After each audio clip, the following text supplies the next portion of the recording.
चैतन्य चैतन्य चैतन्य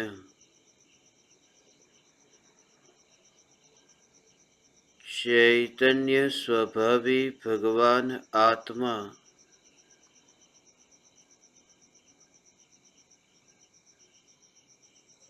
अनादि अनंत शुद्ध चैतन्य मात्र है।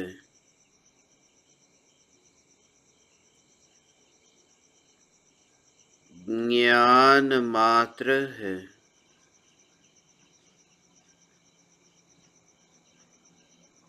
यह ज्ञान मात्र चैतन्य तत्व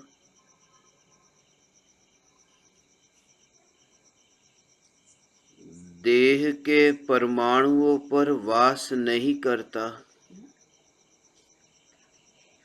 मैं चैतन्य सत्ता मात्र ज्ञायक देव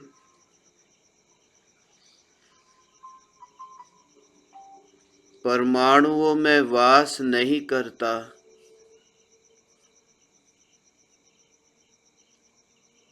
राख की दीवार के परमाणु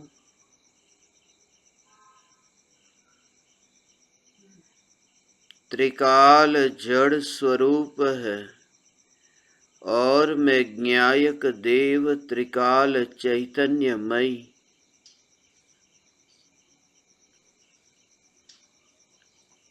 देह भी अनित्य है, देह मेरा है, यह भाव भी अनित्य है।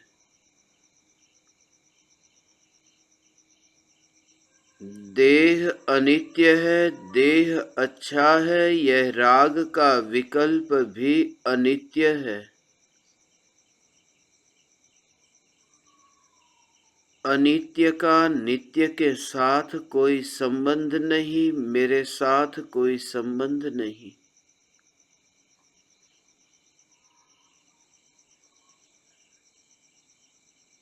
मैं निरंतर ज्ञान में ज्ञान का अनुभव करता हूँ। ज्ञान में ज्ञेय की सत्ता को ही नहीं देखता तो ज्ञेयों का अनुभव करने जाऊं कैसे? ज्ञान के प्रदेशों में राख के परमाणु है नहीं तो राख के परमाणुओं का अनुभव करने जाऊं कैसे?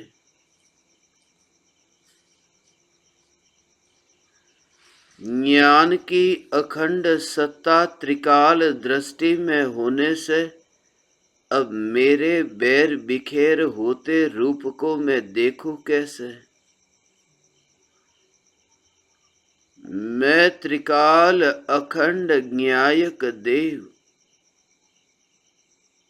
जिसकी बाह्य लक्षणों से पहचान न हो सके, यह त्रिकाल ध्रुव चैतन्य सत्ता।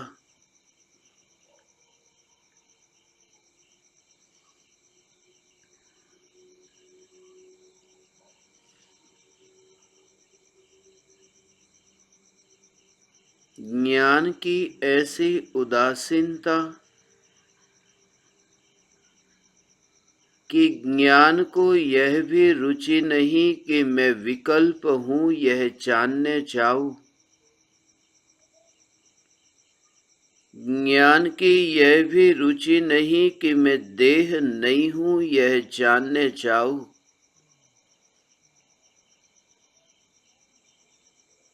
ज्ञान का सहज जानने रूप परिणमन, प्रत्येक आत्मा में ऐसा जानने रूप परिणमन।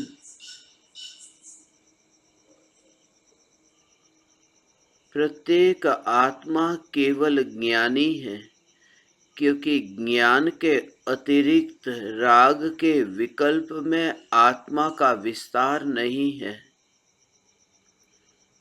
मैं चैतन्य घनपिंड ज्ञायक देव हूँ। किस द्वार से राख को मैं धारण करूं? राख को धारण करने के लिए अवकाश चाहिए। चैतन्य तत्व में अवकाश नहीं, घनता है, घन पिंड है। ऐसा भी अवकाश नहीं कि विकल्प ज्ञान के घनपिंड ज्ञायक में प्रवेश करे। मैं त्रिकाल स्वयं सुरक्षित ज्ञायक देव, मैं त्रिकाल स्वयं सुरक्षित ज्ञायक देव, जिसमें बहते विकल्प भीतर आ नहीं सकते। उछलती तरंगे गहरे सागर के शांत पानी को छू नहीं सकती। विकल्पों की तरंगे ज्ञायक देव को मिल नहीं सकती। मैं ज्ञायक देव, मैं ज्ञायक देव। ऐसा ज्ञायक देव जाना हो कि जग अनजाना हो जाए। जग में रुचि न रहे, क्योंकि ज्ञान का विस्तार जग में कहीं नहीं, फिर रुचि कैसी। ज्ञान का विस्तार देह में नहीं, चैतन्य का विस्तार राख में नहीं। मुर्दे की राख में मेरा विस्तार नहीं। लकड़ी से लेकर लोहे की यात्रा में मेरा विस्तार नहीं।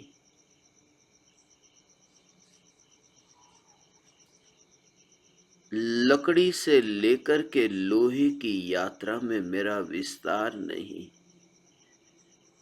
जिस राख की दीवार का उद्घाटन हुआ था, वह लकड़ी के खाट पर हुआ।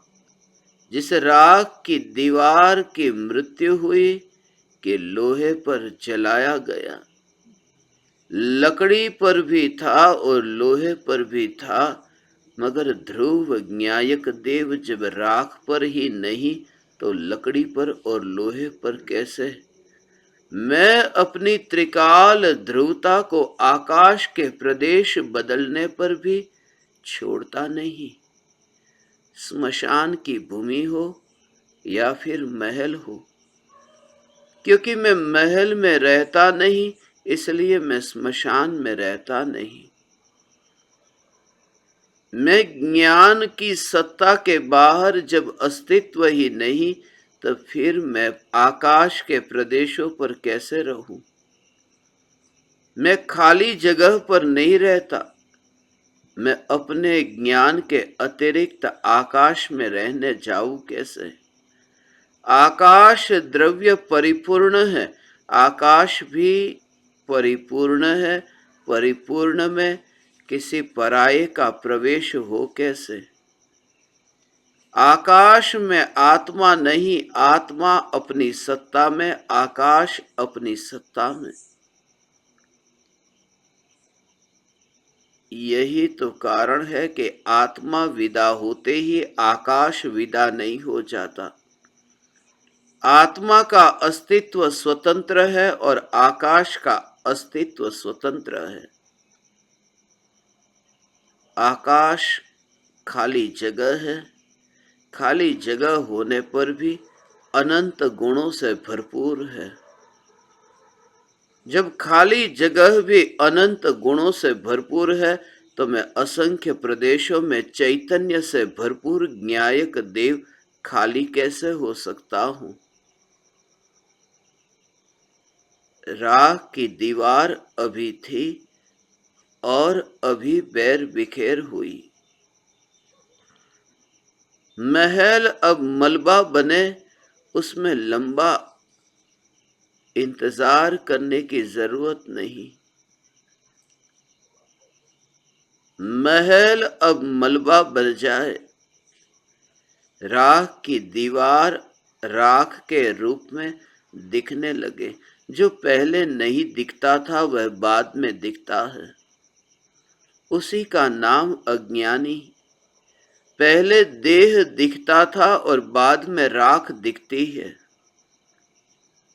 ज्ञानी के लिए चिता पर जलता मुर्दा नयापन नहीं, क्योंकि पहले भी राख दिखती थी और बाद में भी राख दिखती है। राख का रूप कुछ और दिखा, मांस के रूप में राख दिखी, हड्डी के रूप में राख दिखी, चमड़ी के रूप में राख दिखी, मगर राख में राख नहीं, अनुभव में राम आया, राख नहीं। अनुभव में ये ज्ञान आया, यह तन नहीं, यह ज्ञान घनपिंड ज्ञायक, ये मैं हूं।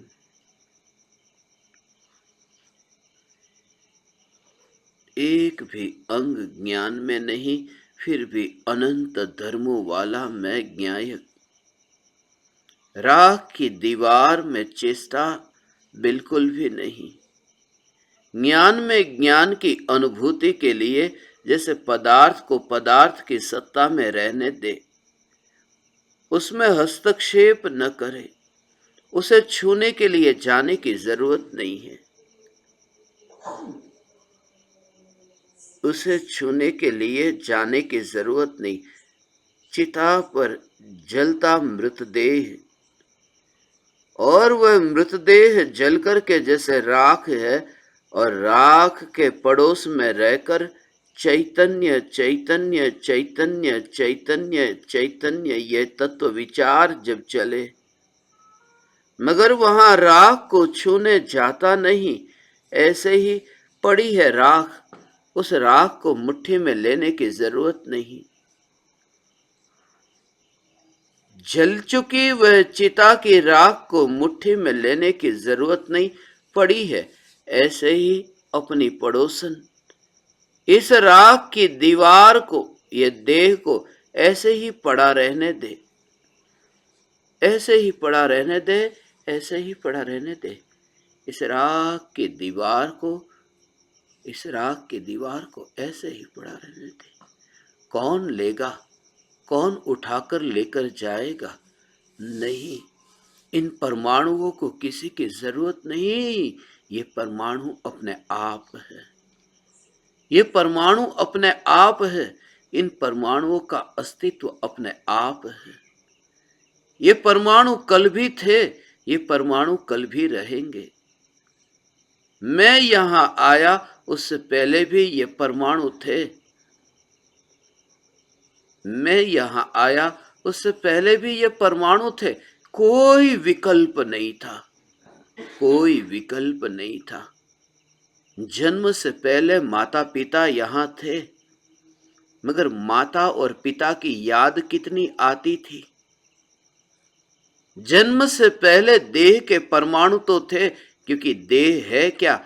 माता और पिता। माता और पिता तो मेरे जन्म से पहले भी यहां थे, मगर विकल्प कितना था? बिल्कुल विकल्प नहीं।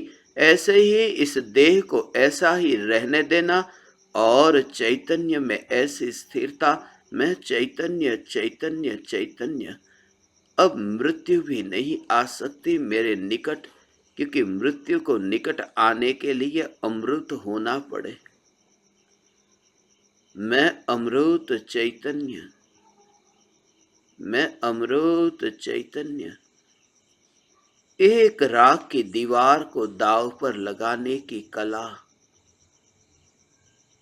धन को नहीं, पद को नहीं, प्रतिष्ठा को नहीं, राख की दीवार को दांव पर लगाने की कला। यह राख की दीवार को दांव पर लगाया, और जब अंतर्मुख होकर दृष्टि स्वरूप सन्मुख हुई, तो राख की दीवार को दांव पर भी नहीं लगाता। इतनी दूर से ऐसा देखना, किसी पराये की तिजोरी में जो धन हो, उस धन को मैं दांव पर लगाने जाऊं, ये अधिकार मेरा नहीं। इसलिए इतनी सहजता की राख की दीवार को दांव पर भी न लगाए, क्योंकि पराये धन को दांव पर लगाने का अधिकार मेरा नहीं है। ये देह को इतना दूर देखा कि दीवार को दांव पर भी नहीं लगाता।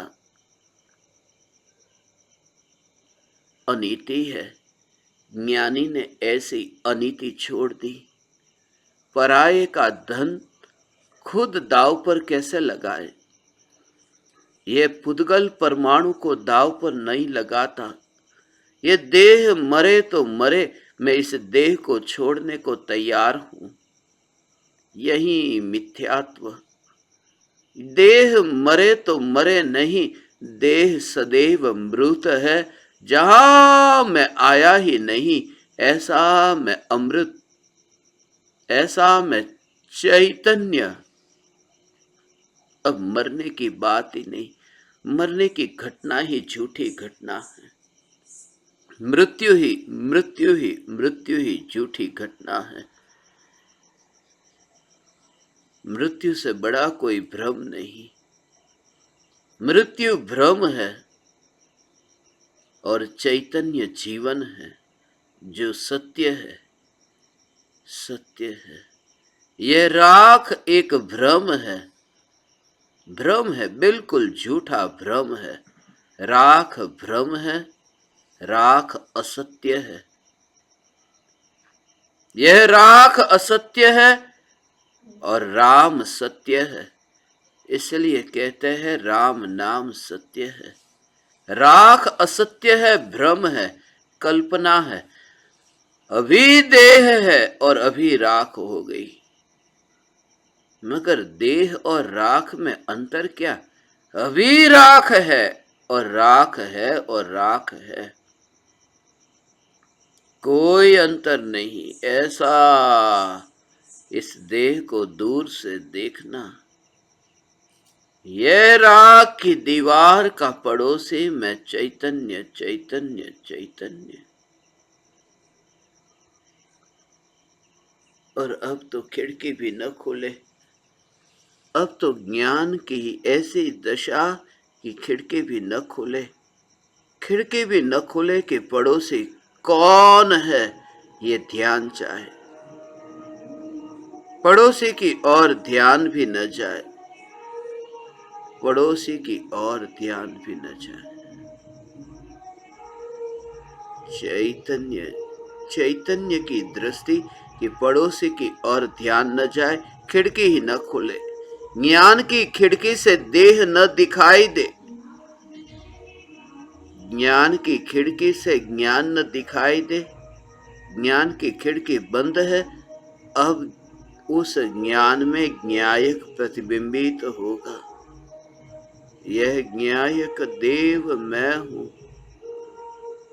इस देह को जिस स्थिति में है, उस स्थिति में ज्ञान में स्वीकार करे। यह ज्ञान का स्वीकार है, ज्ञान का स्वीकार है, ज्ञान का स्वीकार है। कुछ समय के लिए ये जो परमाणु मिले, उन परमाणुओं का सदुपयोग करना, ये देह का सदुपयोग करना, मगर पराये का उपयोग करने जाना, ये तो अनीति है। देह का उपयोग हो ही नहीं सकता। देह का सदुपयोग करने में जाऊं कैसे? क्योंकि उपयोग स्वभाव से हटकर के देह में जाना पड़े। उपयोग तो उपयोग में है, देह में नहीं, तो देह का सदुपयोग करने जाए कैसे? ज्ञान और देह का सदुपयोग करे। ज्ञान का कार्य तो मात्र जानना जानना जानना जानना है। यही मैं देह का उपयोग करने जाए कैसे? उपभोग तो नहीं कर सकता, उपयोग भी नहीं कर सकता। ऐसा जो जानना जानना जानना जानना जानना जानना, ये निरंतर ज्ञान ज्ञान ज्ञान, यह ज्ञान ज्ञान ज्ञान, ये ज्ञान ज्ञान ज्ञान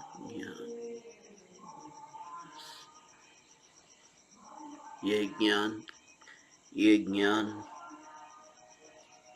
देह को ऐसे ही,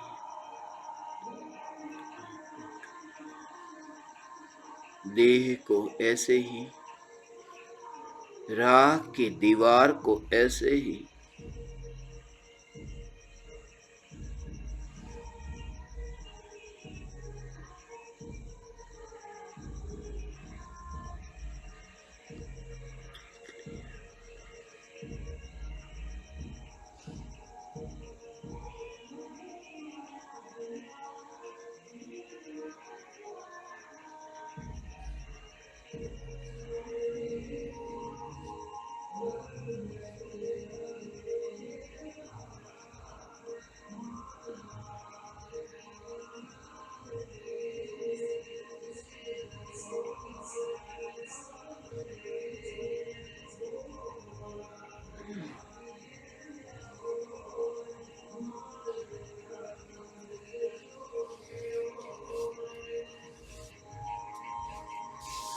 जिन परमाणुओं की पहचान भी नहीं होती, जो परमाणु, कौन से परमाणु ये राख के ढेर में पड़े, कौन से परमाणु हाथ के परमाणु है, कौन से परमाणु पैर के, कौन से परमाणु आंख के है, कौन से परमाणु नाक के, ढेर पड़ा है। पहचान भी नहीं होती कि ये परमाणु कौन से है। सिर्फ राख मात्र, राख मात्र, राख मात्र, राख मात्र। पात्र में राख को लेकर के, पात्र में राख को लेकर के, जैसे घड़े के अंदर पात्र में राख को लेकर के गंगा में बहाने जाए, पात्र है, वह पात्र है। उस पात्र में से ये राख खिरती नहीं, बिखरती नहीं, घड़े के अंदर भरी हुई है।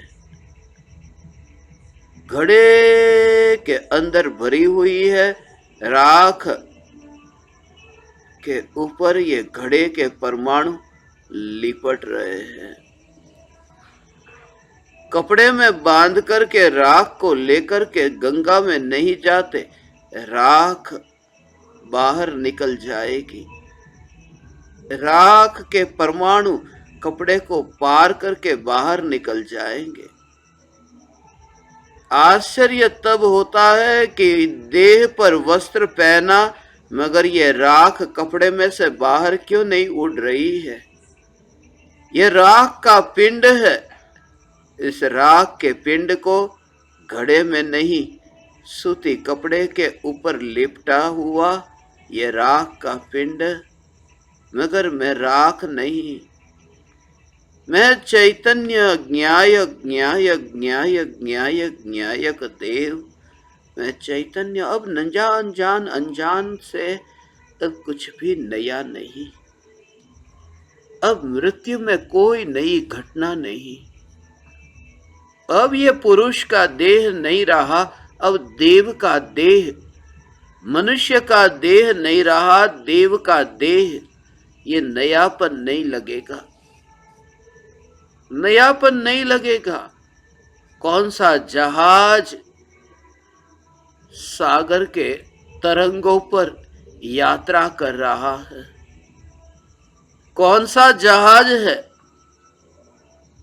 मूल्यवान जहाज है या फिर सस्ता जहाज है? इतने शांत सागर में अंदर डुबकी लगे कि जहाज कहाँ है उसके और ध्यान न जाए। न्यायक न्यायक न्यायक न्यायक न्यायक का भाव ऐसा भासित हो, ऐसा भाव अंतर में पकड़ में आए कि विकल्प से नहीं, ज्ञान से पकड़ में आए, अनुभव से पकड़ में आए। फिर ये मनुष्य का जहाज है या देव के देह का जहाज, ये तरंगों पर होने वाले जहाज दिखाई नहीं देते। शांत सागर का अनुभव करे उन्हें, ऐसा ये शांत चैतन्य सागर, शांत चैतन्य सागर, मैं न्यायक दे, शांत चैतन्य सागर।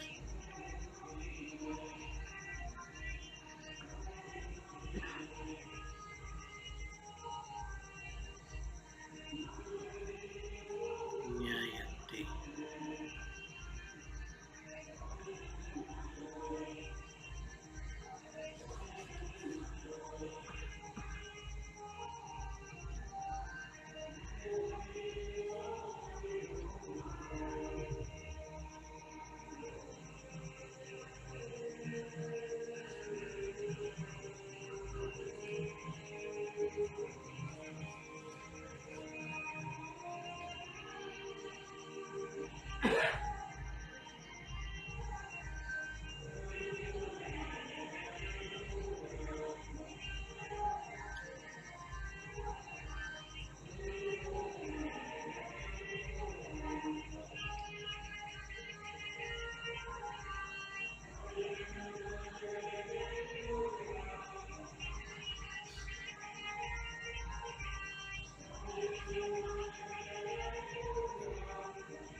ओ